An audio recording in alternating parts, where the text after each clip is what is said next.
दोस्तों, मुख्तलिफ health studies में ये पाया गया है कि जापान के लोग बाकी देशों के लोगों के कंपैरिजन में ज्यादा स्लिम और फिट होते हैं। जहां एक तरफ जंक फूड और अनहेल्दी लाइफस्टाइल के चलते वेस्टर्न कंट्रीज की ओबेसिटी रेट लगातार बढ़ती जा रही है, वहीं दूसरी तरफ जापान में मोटे लोगों की परसेंटेज सिर्फ 3.5% है। जी हाँ, अमेरिका में यही ओबेसिटी रेट 42% है और इंडिया में 30%। तो आखिर ये जापानी ऐसे स्लिम ट्रिम रहने के लिए कौन सी जड़ी बूटी खाते हैं? आज की इस वीडियो में हम मिलकर जानेंगे कि जापानी लोग इतने स्लिम और हेल्दी क्यों होते हैं और कैसे आप भी इनकी कुछ टिप्स को फॉलो करके अपने इस बढ़ते वजन को कम कर सकते हैं। Factified. Facts on your face. Eating less.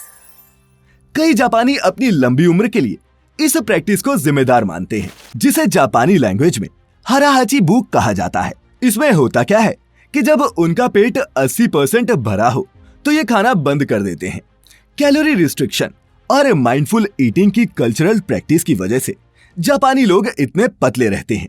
यही नहीं, जापानी लोगों के खाना खाने के बर्तन जैसे प्लेट्स और बोल भी साइज में काफी छोटे होते हैं, जो इनके खाने की लिमिट को तय करते हैं। दोस्तों, जहां जापान में लोगों की एक मील सिर्फ 200 से 300 कैलोरीज की ही होती है, वहीं अमेरिका में देखें तो यहाँ एक आदमी की औसत मील कम से कम 500 कैलोरीज की होती है। जापानी रेस्टोरेंट्स में भी पर कस्टमर खाने की क्वांटिटी डिसाइड होती है और ये किसी भी प्लेट में तय मात्रा से ज्यादा खाना नहीं परोसते। वहीं दोस्तों, जापानी लोग चॉपस्टिक्स का इस्तेमाल करते हैं और अगर आपने भी खाने के लिए कभी चॉपस्टिक्स का इस्तेमाल किया होगा तो आपने एक्सपीरियंस से किया होगा कि आपके खाने की स्पीड स्लो हो गई है और आपने कम खाना खाया है। दरअसल स्लो स्पीड से खाना खाने से आपको तुरंत पता चल जाता है कि आपका पेट कब फुल हो गया है और इसीलिए आप ओवर ईटिंग नहीं कर पाते। Eating on time. दोस्तों, बेहद बिजी शेड्यूल के बावजूद भी जापानी लोगों के खाने का टाइम फिक्स्ड होता है और घर के सभी लोग उसी समय भोजन करते हैं और वे दिन में 3 बार भरपेट खाना खाते हैं। आमतौर पर सुबह 8 से 9 बजे के बीच, दोपहर 12 से 1 बजे के बीच और फिर 6 से 8 बजे के बीच उनका खाना होता है।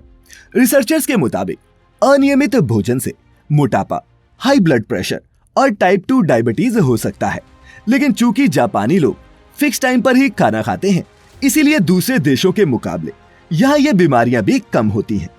खाने की टाइमिंग की ही तरह कब कितना खाना है ये भी फिक्स होता है। जापानी लोग हैवी ब्रेकफास्ट करते हैं और फिर लंच और डिनर में वो कम खाना खाते हैं। यहाँ के लोग शाम 4 बजे के बाद अपने बच्चों को कोई भी स्नैक्स नहीं खाने देते। Healthy diet. दोस्तों, जापान में आमतौर पर खाए जाने वाले खाने में मिसो सूप, ग्रिल्ड सैल्मन और ढेर सारे चावल होते हैं, जिनसे न केवल जापानी लोगों का डाइजेस्टिव सिस्टम अच्छा रहता है, बल्कि यही ट्रेडिशनल जापानी फूड इन लोगों की ब्यूटी का भी सीक्रेट है। वेस्टर्न डाइट में आपको चिकन, मटन या बीफ ज्यादा देखने को मिलता है, तो वहीं जापानी लोग रेड मीट के कंपैरिजन में सी फूड खाना ज्यादा प्रेफर करते हैं। और अगर आप नहीं जानते तो बता दो कि रेड मीट इन्फ्लेमेशन, कोलेस्ट्रॉल और मोटापे को बढ़ाता है, जबकि सी फूड में प्रोटीन और ओमेगा 3 फैटी एसिड्स अच्छी मात्रा में पाए जाते हैं, जो बॉडी को हेल्दी और स्लिम तो बनाते ही हैं, साथ ही चेहरे पर निखार और खूबसूरत घने बालों के लिए भी फायदेमंद साबित होते हैं। और दोस्तों, इसीलिए अमेरिकन और जापानी लोगों की बॉडी टाइप और ब्यूटी में इतना फर्क होता है। वहीं दोस्तों, हमारे देसी खाने के मेन पार्ट डेयरी प्रोडक्ट्स भी ट्रेडिशनल जापानी डाइट में नहीं खाए जाते और अभी भी डेयरी इनके डाइट का एक बड़ा हिस्सा नहीं बनी है। डेयरी और मीट में फैट्स की मात्रा ज्यादा होती है और वेस्टर्न डाइट्स में बढ़ती कैलोरीज के लिए ये 2 फूड आइटम्स ही सबसे ज्यादा जिम्मेदार हैं। यहाँ ज्यादातर लोग खाने के बाद डेजर्ट में आइसक्रीम्स और पेस्ट्रीज जैसी चीजें खाना पसंद करते हैं। वहीं जापानी लोग खाने के बाद ताजे फलों को खाना पसंद करते हैं। इसके अलावा अगर आपने कभी कोई जापानी क्विजीन ट्राई की होगी तो आपने भी गौर किया होगा कि इनकी क्विजीन्स लो कैलोरी तो होती ही हैं, साथ ही खास मसालों की वजह से ये एक अलग स्वाद भी देती हैं। दरअसल ये स्वाद विनेगर और एसिटिक एसिड बेस्ड पिकल्स का होता है। रिसर्च के मुताबिक विनेगर और एसिटिक एसिड बेस्ड पिकल्स शरीर में डाइजेशन को बेहतर करते हैं और एसिडिटी और गैस्ट्रिक जैसे हेल्थ इश्यूज को होने से रोकते हैं। यही नहीं, विनेगर वेट लॉस में भी मदद करता है और लगभग सारी जापानीज डिशेस में ये मसाले होने की वजह से यहाँ के लोग हेल्दी, फिट और स्लिम रहते हैं। Green tea. आप में से कई लोगों ने वजन कम करने के लिए ग्रीन टी जरूर पी होगी। जापान में भी कैलोरी फ्री ग्रीन टी बहुत पॉपुलर है। दोस्तों, ग्रीन टी के कई हेल्थ बेनिफिट्स होते हैं, जैसे इंक्रीजिंग मेटाबॉलिज्म, बर्निंग फैट और फाइटिंग एंजाइटी आदि। जापानी लोग दिन भर में कई बार ग्रीन टी पीते हैं और ये स्ट्रीट वेंडिंग मशीन्स पर भी आपको आसानी से मिल जाती है, जहां से आप किसी भी वक्त गर्मा गर्म ग्रीन टी पी सकते हैं। और सबसे अच्छी बात कि इस चाय में कोई कैलोरी नहीं होती। Less oil more water. दोस्तों, जापानी लोग अपने खाने में पानी का ज्यादा और तेल का कम इस्तेमाल करते हैं। खाने में पानी के ज्यादा इस्तेमाल होने की वजह से खाना हेल्दी बनता है और इसका एक फायदा ये भी है कि पानी में पकने की वजह से खाना कभी भी ओवरकुक नहीं होता। कम तेल होने की वजह से इनकी बॉडी में फैट्स नहीं बढ़ते, जिससे कोलेस्ट्रॉल जैसी बीमारियां होने का खतरा भी कम रहता है। Nutritional classes. दोस्तों, जापान की सरकार ने ओबेसिटी से बचाने के लिए कई कानून भी बनाए हैं, जिनमें से एक बच्चों से जुड़ा हुआ है। इसमें बच्चों को हेल्दी फूड्स की इंपॉर्टेंस के बारे में बताया जाता है, जिसकी वजह से हेल्दी फूड खाना उनके जीवन का एक हिस्सा बन जाता है। इस फैक्ट को ध्यान में रखते हुए कि जापानी बच्चे दुनिया में सबसे हेल्दी हैं, सबको इस देश के स्कूल लंच से बहुत कुछ सीखना चाहिए।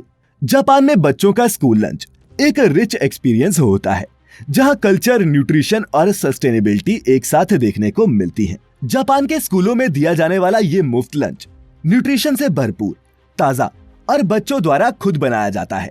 जापानी बच्चे सिर्फ उनके द्वारा तैयार किए भोजन को ही नहीं खाते, वे अपने खाने के पोषण और कल्चरल एलिमेंट्स के बारे में भी सीखते हैं।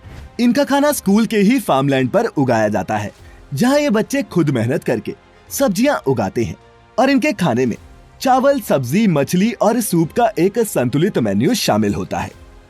Active population. सिर्फ लो कैलोरी डाइट के मामले में ही नहीं, कैलोरी बर्न करने के मामले में भी जापानी बाकी सभी देशों से आगे हैं। एक रिसर्च के मुताबिक जहां दूसरे देशों में एक आदमी रोजाना औसतन 5000 स्टेप्स चलता है, वहीं जापान में एक आदमी रोजाना औसतन 7000 से भी ज्यादा स्टेप्स चलता है।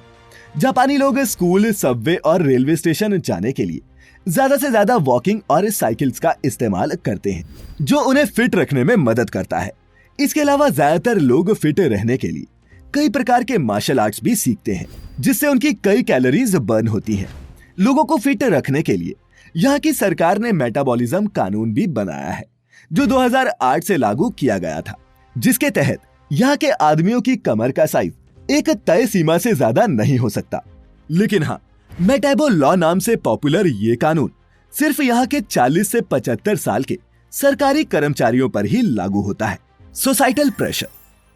दोस्तों, एक रिसर्च के मुताबिक अमेरिका के लगभग 35% लोग मोटापे के शिकार हैं, इसीलिए वहां ये कुछ भी नया नहीं है और आपको कपड़ों में XXL, XXL साइजेस आसानी से मिल जाएंगे। जबकि जापान में पतला होने का दबाव बहुत है और वहां आपको लार्ज साइज के कपड़े मिलना बेहद मुश्किल है।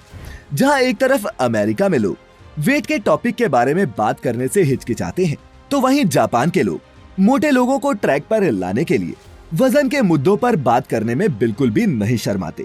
तो दोस्तों, खाने के तरीकों और लाइफस्टाइल पर इतना फोकस होगा तो कोई भी पतला और फिट ही रहेगा।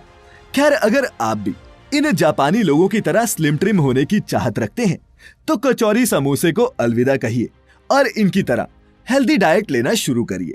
और जाते जाते इस वीडियो को अपने उन दोस्तों के साथ शेयर जरूर करना जो खान पान की सही आदतों को उतना सीरियसली नहीं लेते। रही मेरी तो मैं जल्द लेकर आऊंगा ऐसी ही एक और इंफॉर्मेटिव और मजेदार वीडियो। तब तक खुश रहिए, अपने चाहने वालों का ख्याल रखिए और वीडियो पूरी देखने के लिए आपका बहुत बहुत शुक्रिया।